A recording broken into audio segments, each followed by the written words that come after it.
This is Gapminder's web page. We are like a modern museum on the internet. Here you can have fun with statistics and explore the history of your alphabetical order. You find Tunisia. You find Tunisia. You can have a lot of fun with statistics. Welcome to Gapminder.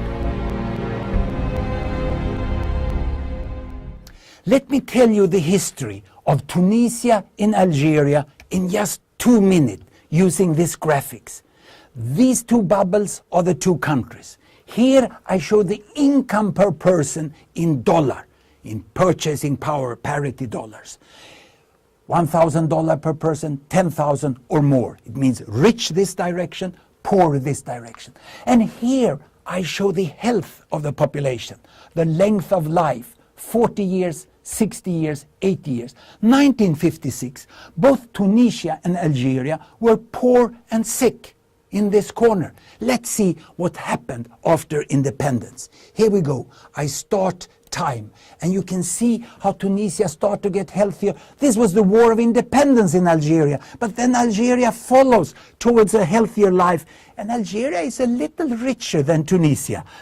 But here Tunisia is doing fine in health, and Algeria is following. Algeria is starting to selling more oil, but not getting so much richer. These are the tragic decade of civil war in Algeria, when Tunisia improves a little in the economy and gets much healthier than the Algerians. But now the Algerians start to follow into the future, and the economic growth is going on in the countries, not too fast, and there they are today. An amazing twin journey of the two countries, now going into the future. Let me compare these two neighboring countries with the rest of the world. I will show you the bubbles for the rest of the world. And there are some countries in West Europe, North America, the colors of the countries show where they are situated. These are the richest countries, $40,000, they live 80 years. Down here are the poorest countries in Africa, and this is Afghanistan. Look, Tunisia at independence was as poor and as sick as people are in the tragedy of Afghanistan today. What an amazing improvement Tunisia and Algeria have done, reaching this high health level, but not so amazing economic growth. Who are the neighbors today? Well, of course, the big bubble here is China.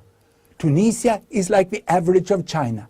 And the ones ahead of Tunisia is Thailand, it's Peru, and it's Turkey. You are just a little bit behind Turkey, and you can follow into the future. But be careful. Be careful here, because these are the average for countries. The best of 1/5 of the population in Tunisia, they live up here. They live a long life, and they are quite rich. I've seen it on the streets in Tunis. And the poorest 1/5 of the population in Tunisia are down here at the India level. So the inequity within the country is almost as big as 30, 40 years of the journey of the country. Diminishing inequity at the same time as you increase economic growth. That's what China have done. That's what Turkey is doing. This will bring you into the future. Good luck.